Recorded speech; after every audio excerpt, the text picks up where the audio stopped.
नमस्कार दर्शक बंधु 2024-25 राज्य बजेट उपस्थापन कले अर्थमंत्री विक्रम आरुख। 16 विधानसभार यह हेउची शेष बजेट। तेबे आगकू निर्वाचन थिबारु एही 4 मास पाई प्राय 90,000 कोटी टंकार कामचला बजेट कराजिबा नेई सूचना रहिछि। 2024-25 आर्थिक वर्ष लगी मोट 2,55,000 कोटी बजेट आनिछंती राज्य सरकार। सेतिरु 1,18,000 कोटी टंकार कामचला बजेट रहिछि। एही क्रम रे राज्य सरकार राज्य रे निर्माण हेबाकु थिबा मेट्रो ट्रेन प्रोजेक्ट पाई 1,000 कोटी टंकार व्यय बराद करिछंती। ओडिशा आसुछंती निर्वाचन कमिशन अधिकारी माने 3 दिनिया ओडिशा गस्तरे आसुछंती। आसंता 15 रु 17 तारिख पर्यंत ओडिशा रे रही निर्वाचन समीक्षा करिवे निर्वाचन कमिशन। एही समय रे से राज्य पदाधिकार मानक सह समीक्षा करिवे। सेहीपरि राजनैतिक दलक सह मध्य आगामी निर्वाचन को नहीं आलोचना करि पारंती। गंजाम जिला छत्रपुर स्थित आरटीओ कार्यालय डाटा एंट्री ऑपरेटर गौरहरि पाढ़ी 12,000 टंका लांच नेउथिबा बेले गुरुवार विजिलेंस हाथ में धरा पड़िछंती। मिलिथिबा सूचना मुताबक कोरोना बेले 2020 एप्रिल 1 रु 2022 मार्च 31 पर्यंत 2टी गाड़ीर टिकस बाबद जरिमाना छाड़ करदेवाकू डाटा एंट्री ऑपरेटर गौरहरि 12,000 टंका लांच मागिथिले।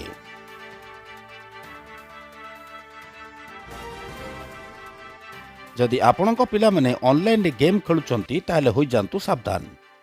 ऑनलाइन गेम खेली हारिगले टंका, जीवन हारिदेले छात्र। ढेंकानाल जिला भुवन ब्लॉक रो बेढ़ापाल ग्रामर सुशांत महाराणा को कॉलेज पढ़ुआ पुओ सत्यव्रत मोबाइल रे ऑनलाइन गेम खेली टंका हराइबा परे छात्र जनक आत्महत्या करिछंती। सूचना अनुसार सत्यव्रत निकटस्थ कॉलेज रे पाठ पढ़िबाकू जिबा समय बापा 20,000 टंका बैंक रे डिपोजिट पाई देइथिले।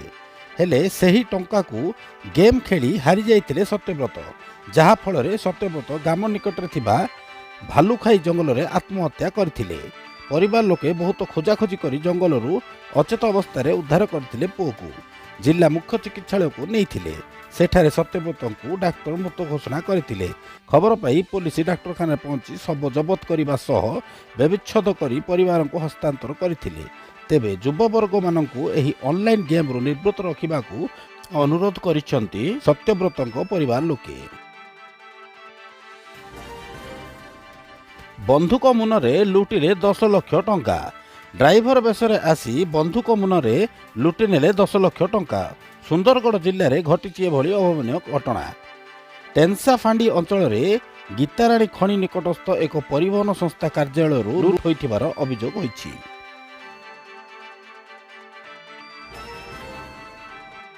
विधानसभा पुणी उठिछि रत्नभंडार प्रसंग। ए नहीं आज विधानसभा प्रश्न करिसंती कांग्रेस विधायक दाशरथी गोमांग। कांग्रेस विधायक दाशरथी गोमांग केबे सुद्धा रत्नभंडार खोला हबो, केबे गच्छित थिबा रत्न अलंकार हिसाब करा जिवो, रत्नभंडार मरामती केबे हेबो बोली प्रश्न करिसंती।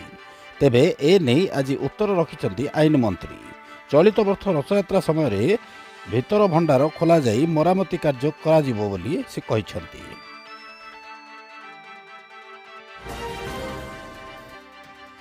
शिमिलीपाल महाबल बाघर मृत्यु।